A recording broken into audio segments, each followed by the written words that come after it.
ప్రపంచ పర్యావరణ దినోత్సవం సందర్భంగా ఏదైతే ఆ, ఉమ్మడి మహబూబ్నగర్ జిల్లా వ్యాప్తంగా కూడా పర్యావరణ పరిరక్షణకు సంబంధించిన అవగాహన సదస్సు కూడా అడవి శాఖ ఆధ్వర్యంలో కూడా నిర్వహిస్తున్న పరిస్థితి కనిపిస్తుంది. ప్రస్తుతం మన దగ్గర ఉమ్మడి మహబూబ్నగర్ జిల్లాకు సంబంధించిన కూడా అడవి శాఖ అధికారి డిఎఫ్ఓ సత్యనారాయణ వారిని అడిగే ప్రయత్నం చేద్దాం. సార్ చెప్పండి, ఈరోజు మహబూబ్నగర్ జిల్లాలో చాలా తక్కువ శాతం అడవులు ఉన్నాయి, దానికి అంటే అడవులు ఉన్నాయి, ఆ అడవులను కూడా కనుమరుగైపోయే పరిస్థితి కనిపిస్తుంది. దీనికి ఎలాంటి కార్యాచరణ తీసుకొస్తున్నారు?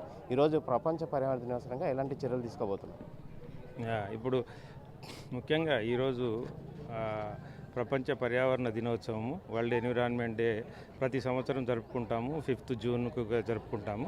సో దీనిలో ముఖ్యంగా పర్యావరణం అనేటువంటిది అందరికీ తెలుసు. గ్లోబు ఈరోజు మన ఎర్త్ గ్లోబ్ అనేది థ్రెట్లో ఉంది. అన్ని రకాలుగా కాలుష్యం అవుతుంది. వాతావరణ కాలుష్యం కానీ, ఎయిర్ పొల్యూషను, వాటర్ పొల్యూషను, ఆ తర్వాత సాయిల్ పొల్యూషన్ ఇవన్నీ అవుతున్నాయి. దీనిలో ముఖ్యమైనది ఏమిటంటే ప్లాస్టిక్ పొల్యూషన్. ఈ ప్లాస్టిక్ పొల్యూషను ప్రపంచవ్యాప్తంగా ప్రాబ్లం ఉంది కాబట్టి దీన్ని నివారించడానికి ప్రపంచవ్యాప్తంగా చర్యలు తీసుకుంటున్నారు. దానిలో ఉద్దేశించి ఈ సంవత్సరము థీమ్ ప్లాస్టిక్ను నిర్మూలిద్దాం, ఎండ్ ప్లాస్టిక్ పొల్యూషన్ గ్లోబల్లీ. మొత్తం ప్రపంచవ్యాప్తంగా ప్లాస్టిక్ పొల్యూషన్ నివారించాలి. అది లేనట్టయితే ఏమవుతుందంటే, ఇప్పుడు ప్లాస్టిక్ వాడకం అనేది మనకు రోజువారీ చర్యల్లో భాగం అయిపోయింది. దాన్ని నివారించకపోయినట్టయితే ఫ్యూచర్ జనరేషన్లో అందరికీ క్యాన్సర్ ఇట్లాంటి రకరకాల ఇవి రావడానికి అవకాశం ఉంది కాబట్టి డిసీజెస్. సో ముఖ్యంగా ప్లాస్టిక్ని ఒకటి నివారించుకోవాలి. దాన్ని ఆల్టర్నేటివ్గా మనకు చాలా వస్తున్నాయి ఈ రోజులలో. ఇప్పుడు ప్లాస్టిక్ బ్యాగులకు బదులుగా జ్యూట్ బ్యాగ్స్ వస్తున్నాయి, క్లాత్ బ్యాగ్స్ వస్తున్నాయి. ఇట్లా అందరూ కూడా వాడకాన్ని తగ్గించుకుంటే ఎవరికి వాళ్ళు ఇండివిజువల్గా చేసుకోవాల్సినది. కాబట్టి పెద్ద ఎత్తున దీన్ని ఈరోజు క్యాంపెయిన్గా మనం చేసుకుంటూ ర్యాలీ చేస్తున్నాం. మయూరి పార్కులో ప్లాస్టిక్ అదంతా కూడా ఏరివేత కార్యక్రమం, అంతా అవగాహన కల్పించడం, ప్రజలకు అవగాహన, పిల్లలకు కానీ పెద్దలకు కానీ ఫ్యూచర్ జనరేషన్స్కి అంతా కూడా అవగాహన కల్పిస్తే మనకు ప్లాస్టిక్ వాడకం అనేది త్వరగా తగ్గిపోతుంది, తగ్గించాలి. అదే ముఖ్య ఉద్దేశం. దాంతోపాటు మనకు ఫ్యూచర్ జనరేషన్స్ అంతా కూడా ఆరోగ్యకరంగా ఉంటాయి. అదొక విషయం. ఇదే విధంగా మీరు అన్నట్టుగా పర్యావరణం అనేటువంటిది మనకు అడవుల మీద ఎక్కువ శాతం అడవుల అభివృద్ధి జరిగితేనే బాగుంటుంది. చెట్లు పెంచాలి. సో చెట్లు పెంచాలనేటువంటి కార్యక్రమం మనకు ఉన్నది. ప్రతి సంవత్సరం వన మహోత్సవం కూడా చేస్తున్నాం. ఈ సంవత్సరం కూడా వన మహోత్సవం కార్యక్రమం చేస్తాము. మనకు మహబూబ్నగర్లో చూసినట్టయితే మహబూబ్నగర్ లాంటి జిల్లాలో అడవుల శాతం చాలా తక్కువ ఉంది, 9% ఉంది. దాన్ని 33% పెంచాలంటే అడవులలో మొక్కలు నాటితేనే సరిపోదు, అడవుల బయట కూడా మొక్కలు నాటాలి. అడవుల బయట మొక్కలు నాటాలంటే అందరిది బాధ్యత. అందరూ చిన్న పెద్ద పిల్లలు అన్నీ వివిధ వర్గాలకు చెందిన ప్రజలందరూ కూడా దీన్ని పెద్ద ఎత్తున చేపట్టాలని గవర్నమెంట్ నుండి కూడా మనకు ఇన్స్ట్రక్షన్స్ ఉన్నాయి.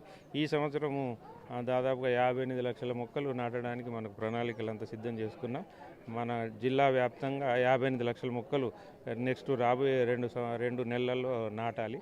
ఇది పెద్ద ఎత్తున కార్యక్రమం చేస్తాం. ముఖ్యంగా అడవులు పెరిగినట్టయితే మనకు చాలా వరకు పొల్యూషన్ తగ్గుతుంది, ఫ్యూచర్ జనరేషన్ ఆరోగ్యకరంగా ఉంటాయి. కాబట్టి మనం ఆ రకమైనటువంటి చర్యలు తీసుకుంటున్నాం గౌరవ కలెక్టర్ గారి ఆధ్వర్యంలో. మరి దీంట్లో అందరూ భాగస్వాములు కావాలి. వివిధ రకాల రాజకీయ నాయకులు అయితే తర్వాత ప్రజలు, అన్ని వర్గాల ప్రజలు దీంట్లో భాగస్వామ్యం చేసి మొక్కలు పెద్ద ఎత్తున పెంచుకోవాలనేది కూడా నేను ఈ సందర్భంగా అందరికీ తెలియజేస్తున్నాను. ముఖ్యంగా వేసవి కాలంలో అయితే కూడా అడవుల్లో కొన్ని అంటుకుపోయే పరిస్థితి కనిపిస్తుంది. అసలు వేసవిలో వేడికి తట్టుకోలేకనా, లేకుంటే ఎలాంటి అడవులకు కాలిపోయే పరిస్థితి వస్తుంది? దానికి ఎలాంటి కార్యాచరణ తీసుకోబోతున్నారు? యాక్చువల్గా ఇప్పుడు మీరు అన్నది కరెక్ట్. సమ్మర్లో ఏమవుతుందంటే ఆకులు మనవన్నీ కూడా ఆకు రాల్చేటువంటి అడవులు, ఆకులు రాలడం వల్ల కింద అంతా కూడా ఎండిపోయిన ఆకులు ఉంటాయి ప్రతి సంవత్సరం కూడా. అయితే ఇది రకరకాల కారణాల చేత ఇవి కాలుతాయి. అంటే ఇక్కడ మన దగ్గర లేదు కానీ వేరే దగ్గరలో ఈ బీడీ ఆకుల సీజన్ ఉంటుంది. వాళ్ళు ఏం చేస్తారంటే ఎవరో ఒకరు ఏదో రకంగా చుట్టలు బీడీలు దాగి అక్కడ వేయడం, లేకుంటే కావాలని అవి ఎండు ఆకులను కాలబెట్టడం, ఇట్లాంటివి చేయడం వల్ల అడవులన్నీ కాలిపోయేటువంటి పరిస్థితి ఉంది, ప్రమాదాలు.